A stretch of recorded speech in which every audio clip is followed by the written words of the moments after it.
Hey guys, welcome back to my channel where I share recipes, meal prep, and dinner inspiration. I have another crockpot video for y'all today. This is what I'm calling Italian meatball stew, so let's jump right in. This recipe is very customizable. You can use any combination of veggies you want. As always, a full list of ingredients I'm using and measurements can be found in the description box below. I was so excited to see fresh zucchini in the store this week, so I'll be using that as well as a bag of fresh Swiss chard. I would have preferred to use baby spinach in this recipe, but this is all I could find and I definitely wanted a leafy green in my stew.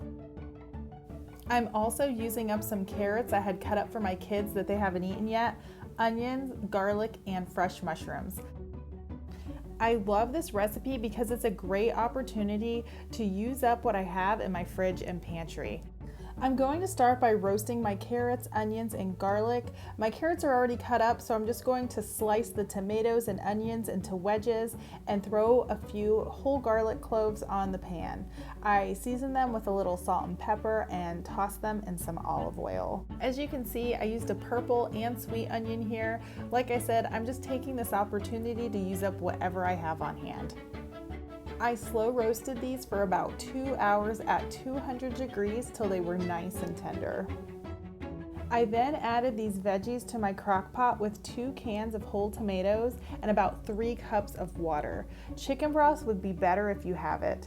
I'm using my stick blender here. I love this kitchen tool because I'm able to blend everything right up in my crock pot. If you don't have one, just dump all this in your blender and blend until smooth. I then season to taste with salt, pepper, garlic, parsley, basil, whatever you have. Fresh herbs would be amazing in this. Don't forget the sugar. I feel like the right combination of salt and sugar is key when making a tomato-based recipe like this. You're basically going for a really good marinara sauce here. As a matter of fact, you could even use a couple of jars of your favorite pasta sauce in this recipe. Once you have everything nicely seasoned, turn that crock pot on low and add in those greens. I'm just throwing them in right on top here. Don't worry, they're going to wilt down as everything heats up. Now for these zucchini. You could have roasted these with those tomatoes and onions and then blended them into the soup. However, we really like zucchini, so I wanted whole pieces. So I'm just going to slice these and the mushrooms into bite-sized pieces and roast them on that same pan with salt, pepper, and olive oil like I did with the tomatoes and onions till they're nice and tender. Once they're done, I'm going to store these in the fridge till later. If I added them to my stew now, they would be a little bit too soft for our taste. However, if your family would prefer them that way, you could add them in sooner rather than later. If your family doesn't like zucchini or mushrooms, you can completely omit them or swap them out for another veggie. You could also substitute for canned or frozen veggies. I would say this video is more inspiration than recipe. Okay, so here we are a few hours later. As you can see, my greens have completely wilted down. I'm going to give them a stir and add in some more liquid. I'm adding chicken broth now. While this was going, I meal prepped some chicken pot pies for the freezer and had some leftover broth. If you're interested in that recipe, I'll link that video down below. I'm about to toss in my meatballs and I just want to make sure I have enough liquid for the rest of my ingredients. I'm using homemade frozen meatballs. Store-bought work fine too.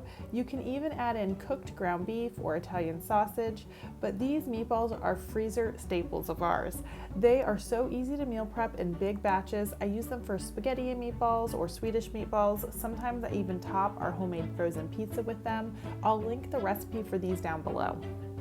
I'm also adding in a cup of milk. It's about an hour before dinner, so now I'm going to add in those zucchini and mushroom. I'm also going to add in some homemade noodles. I love adding homemade noodles to the crock pot. I will link this noodle recipe down below. A tip for adding these noodles to the crock pot: make sure your soup is really bubbling before adding these in. Adding in all my cold zucchini and mushroom really brought down the temperature of this stew. I really should have waited for the temperature to come back up before adding them in. Because of that, it took a little longer to cook and it caused them to clump together a bit. However, they did eventually cook through and my kids told me it was their favorite part about this stew, so all was well.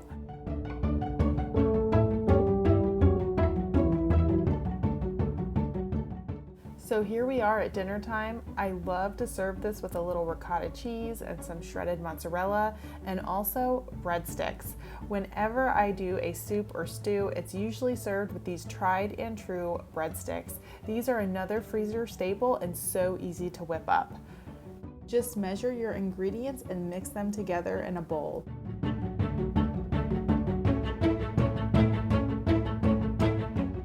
Once your dough begins to form, turn it out onto the counter and knead it for 7 to 10 minutes. Then return it to the bowl and cover to rise for about an hour. These freeze so well that whenever I make them, I double the recipe.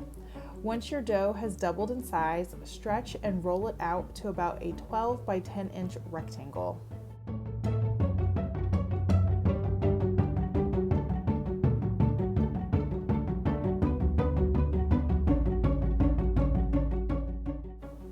I'm able to get 16 breadsticks out of each recipe.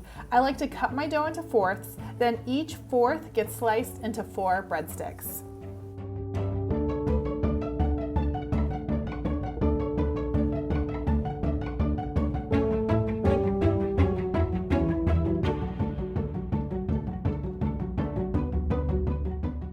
The ones for the freezer are placed on a parchment-lined baking sheet or cooling rack. You want to leave as much space between them as you can.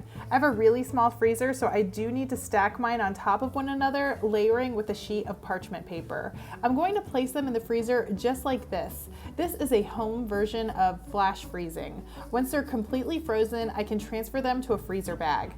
These are great to have on hand. Like I said, anytime we make soup or spaghetti, I just pull out a few to thaw on the counter, covered for about 30 minutes before popping them into the oven. These bake at 450 for about 10 minutes. If I'm baking them fresh, I leave them covered on the counter to rise an additional 30 minutes before popping them into the oven.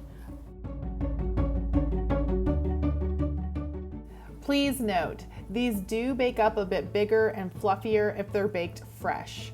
Here's a comparison. Both options taste amazing, and I'm willing to sacrifice a bit of fluff for the convenience of having a stash of these in my freezer. Once they're baked, I love to brush them with a mixture of melted butter, garlic powder, and dried parsley. I then lightly salt the tops. Okay, that's all I've got for you guys today. Thank you so much for being here. If you haven't already, please tap on that subscribe button so you don't miss my next video.